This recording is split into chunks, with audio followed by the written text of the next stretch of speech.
Hi there, friends. My name is Richard Mohr-Kelly, and I'm an oil painter. I've been painting since 2002. I just am newly back here in Dubuque and found the Bluff Strokes Art Center. I'm married to Patricia Mohr-Kelly, and we're living here in downtown Dubuque.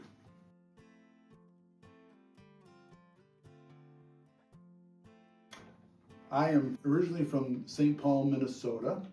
I went to college in La Crosse, Wisconsin, and from La Crosse I came down to Dubuque to go to seminary at Wartburg Seminary, and it was there that I met my wife, and from there we went to a place called Battle Creek, Michigan, where I first met, her name was Eleanor DeVries, and she was a professional painter in our congregation, and I asked her to teach me to paint, and that's where it all began.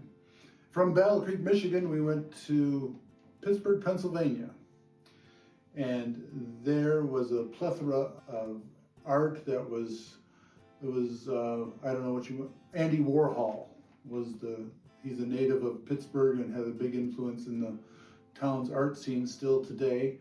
So that was a big influence there. From Pittsburgh, we went to Santa Fe, New Mexico, which is an art mecca. And I learned a lot and gained a lot of insight about becoming an artist there. The big thing that happened there was that it was there that I finally claimed that I was going to be a professional artist. And from Santa Fe, we dropped down to Albuquerque and we came back here to Dubuque.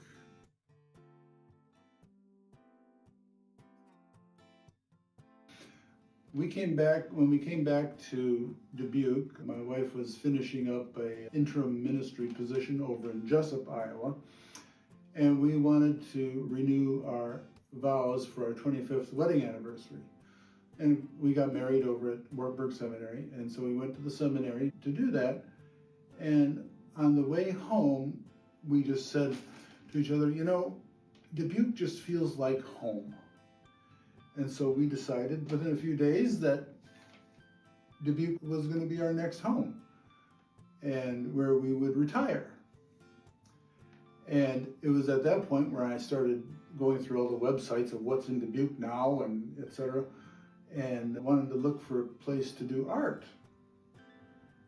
And I came across, of course, the Dubuque Museum of Art, but then under that was Bluff Strokes Art Center. This looks like an interesting place. So I clicked on it and I found a wealth of opportunity and resources that was there. We called up the art center here and signed up to come and see the place, and had a tour and met our directors, and I thought, wow, it just blew me away. It was the best art center I've ever seen, even in Santa Fe, New Mexico. Best art center I've ever seen. So that was another plus for Dubuque. And then, so we decided that we would rent an apartment near the art center. We knew that we enjoyed the place so much that we wanted to live nearby. We wanted to be a part of the Dubuque Renaissance that's been going on here for the past 25 years since we left. It's remarkable the things that have happened. So that's how we wound up back here. I'm really glad that we get to participate in the Renaissance of Dubuque, as well as participate with the Bluff Strokes Art Center.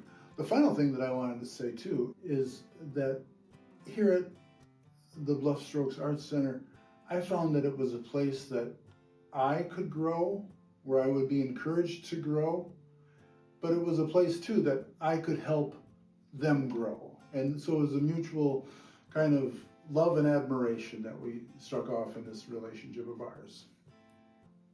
So while I'm participating and doing some things with the open studio, and I'm downstairs and with the group who's renting some space downstairs, you may also see me again soon in doing interviewing with our directors, with other people who are associated and affiliating with the Bluff Strokes Art Center. So I hope to see you again.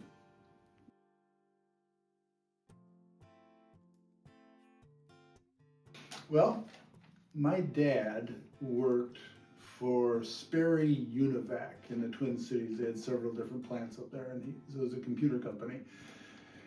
And he just worked in the warehouses and whatnot, but he would bring home reams and reams of paper for me to draw on that were huge. And so I started drawing.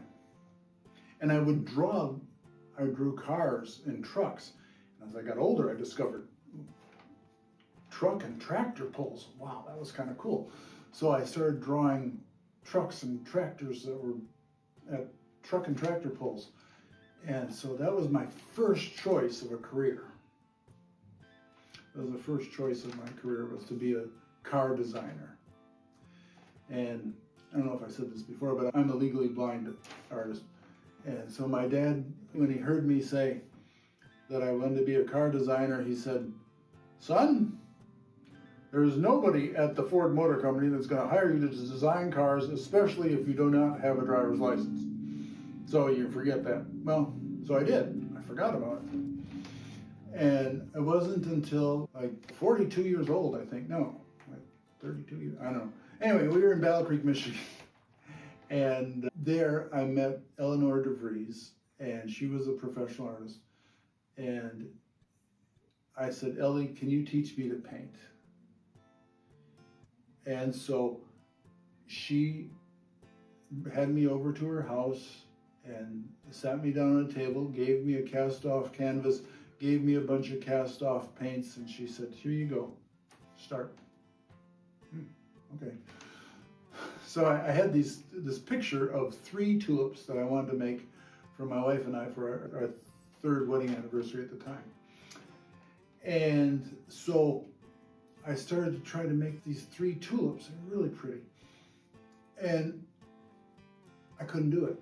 I couldn't bring that image from the magazine into my eye, through the brain and out through my hand. I couldn't do it. It just was not helpful. And I got discouraged with it. And I almost gave it up. But Ellie, seeing my frustration, she said, "I'm going to pay for your first year of art lessons at the Battle Creek Art Center." So I started taking classes at the Battle Creek Art Center, and the art teacher there discovered the same thing. She said, he's getting frustrated trying to paint the fruits and the flowers and everything else. And so she said, "I want you to paint what you see. Paint what excites you." So, and that opened up a whole world.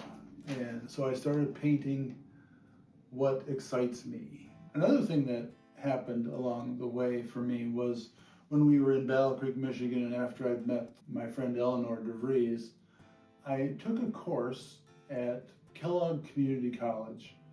And I wanted to give them a brief bit of press because the course on design really helped me to think about design, the designs I make, how I make them, how I use the space, positive or negatively, squares or circles, or what all that stuff does when it's put together. My course on design from Kellogg Community College was important for my art development.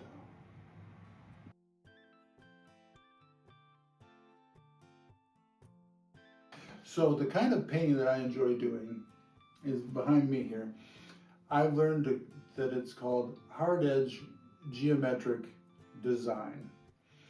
And what I do is I'll take a yardstick or ruler, anything that I can get my hands on that's got a straight edge, and I'll just start to design a painting or design a canvas. And it might take a half a day or something to come up with a design, and I'll just start making lines and shapes and things like that. I've recently gotten into looking at idea boards on the internet and seeing, okay, well, this is the way this looks here. Okay, so I can take that painting and bring the colors into and just do something new and that is unique to Rich in that process and make it come to life.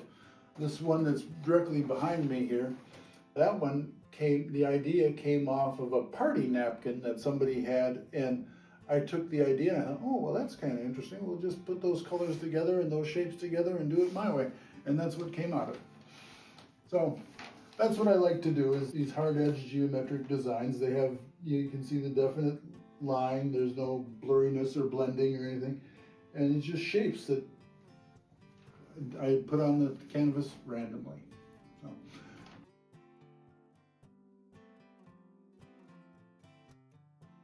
The thing that I enjoy most about the art that I make is the creating of it, the actual design, what the lines do, what the shapes do. Does it vibrate? Does it draw you in? Does it not draw you in? Does it push you out? There's movement, and there's just a variety of movement and shape. So I like to create that for the viewer, is a sense of dimension and movement with line and shape and color.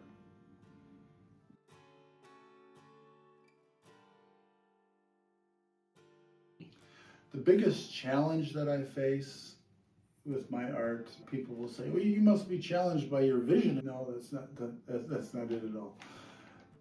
What challenges me the most about art is if I'm going to call myself a professional and sell my art and be an artist, how do you price this stuff? What kind of price do you give it? And I've heard various theories. I started out real low, $100 or whatever it was. And somebody said, boy, you're really underselling yourself. So I never know how much to sell a painting for. It wasn't until I was in Santa Fe and I met some professional artists and they gave me some ballpark figures of what mine should go for. And of course, that price was set for New Mexico. And that price is not Northeast Iowa. So to me, it varies. You have to consider where your audience is and who your audience is and where you're at. But that's the hardest thing is, for me, is what to price something.